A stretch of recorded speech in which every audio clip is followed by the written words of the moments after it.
Je suis Gilles Berder, délégué départemental de l'UPR pour le Loiret.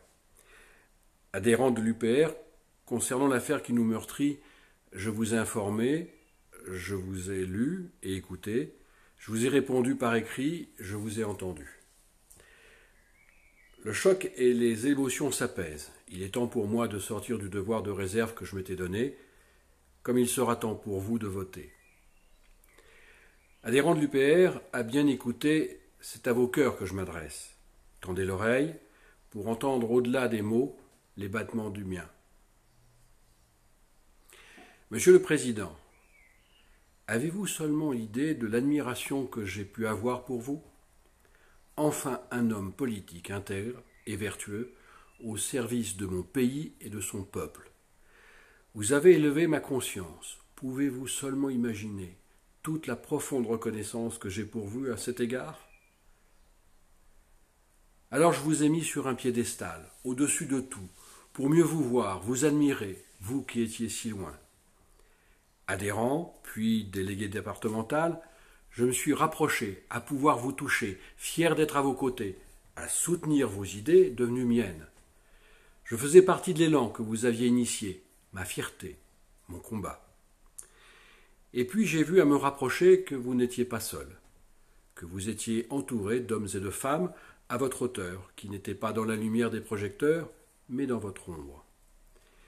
Et puis j'ai entendu des rumeurs, au loin, portées par une vague qui peut tout retourner sur son passage. La rumeur n'est pas la vague, encore moins son souffle.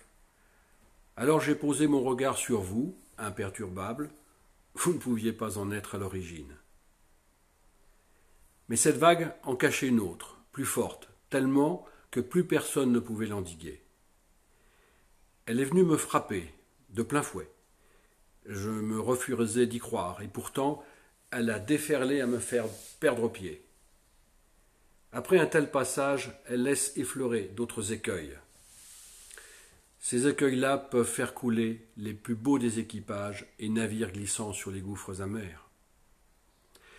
Moi qui vous croyais roi de l'azur, vous voilà à ramer, laissant vos grandes ailes blanches comme des avirons traînés à vos côtés. Pourquoi ne voulez-vous pas entendre le cri sourd de nos cœurs effondrés au-delà de vos cris d'orfraie? Ô ministre intègre, conseiller vertueux, voilà votre façon de servir, serviteur qui pillez la maison, donc vous n'avez pas honte et vous choisissez l'heure? Du Ponant jusqu'à l'Orient, l'Europe qui vous hait vous regarde en riant. Nous avons sur la mer, où Dieu met ses colères, perdu 300 vaisseaux, sans compter les galères. Le peuple, j'en ai fait le compte, et c'est ainsi, porte sa charge énorme sous laquelle il ploie. Pour vos plaisirs, pour vos filles de joie. Ces vaisseaux sont des adhérents perdus en nombre, les galères sont nos résultats. Vos dépenses me font mal au regard des efforts consentis par nos adhérents, des dons, des adhésions, des sacrifices mis à vos pieds pour une noble cause, qui au regard de ce que vous en faites sans nul doute vous dépasse. Alors il est temps, Monsieur le Président, de vous en remettre aux évidences. La cause est entendue, vous n'avez pas la stature. Vous n'êtes pas semblable au prince des nuées, qui hante la tempête et se rit de l'archer. Vous êtes exilé sur le sol au milieu des huées, vos ailes de géant vous empêchent de marcher. Les preuves sont là, attendent l'heure. Les témoignages se font entendre, les langues se délient, les liens se tissent, des dépôts de plaintes s'enregistrent. À bien y regarder, le temps vous est compté, et vous le savez. Alors vous tranchez les têtes de ceux qui sont à votre portée, celles qui hier vous mettaient en lumière, et selon vous, aujourd'hui, vous tirent vers l'abîme. Mais elles sont beaucoup trop nombreuses, et fortes d'épreuves qui s'accumulent et feront foi. Il n'y a pas de cabale, ne vous en déplaise, mais un profond sentiment de honte. Nous avons honte d'avoir déposé à vos pieds nos espoirs pour une France retrouvée. Honte de vous avoir fait confiance, honte de vous avoir offert nos cœurs pour défendre une si noble cause, notre terre de France. Les vilains savaient, connaissaient vos turpitudes, les bruits, puis les preuves circulaient sous le manteau. Ils étaient prêts à porter les stockades, alors que les idées de l'UPR pouvaient enfin être portées et amplifiées par les événements. Le tout Paris du pouvoir savait, se riait de nous, nous ne voulions pas voir, accepter les évidences, aveuglés sans doute par notre admiration. Comment avons-nous pu laisser faire? Enfin, pas tous, car en leur temps certains ont vu, ont entendu et ont démissionné sous le choc. Aujourd'hui, ils témoignent. Je ne vous parle pas de ceux qui font semblant de ne pas comprendre, parlent en qualité de ce qu'ils ne sont pas, à savoir de vertueux porteurs de vérité. Ils sont en conflit d'intérêts et s'arrogent des pouvoirs de censeur au service du prince, et non d'une autre, nous qui mettons ces dons et cotisations au service d'une plus grande et noble cause, et qui les payent sans le savoir de leurs deniers.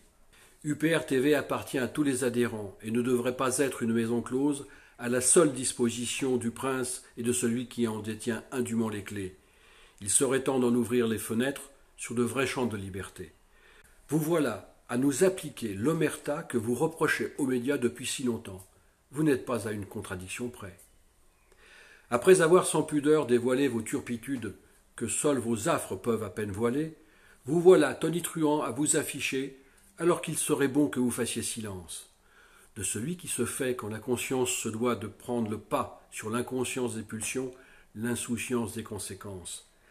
Par respect pour notre travail à tous, pour vos analyses, pour la poursuite de l'élan donné, l'espoir de notre terre de France, faites silence en tribune, expliquez-vous en conclave ou retirez-vous sans déchirer la famille, sans déchirer la feuille de route qui doit nous mener à une liberté et une souveraineté retrouvée.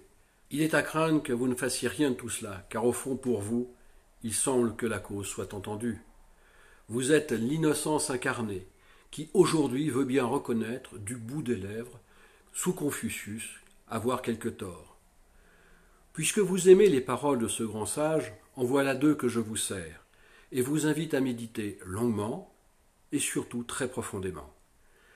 La conscience est la lumière de l'intelligence pour distinguer le bien du mal, et celui qui plante la vertu doit l'arroser souvent. Je vous laisse à vos abus et vous sers quelques vers à ma façon, en guise de conclusion. Si la colère vous monte aux joues, vous ne pouvez que vous en prendre à vous.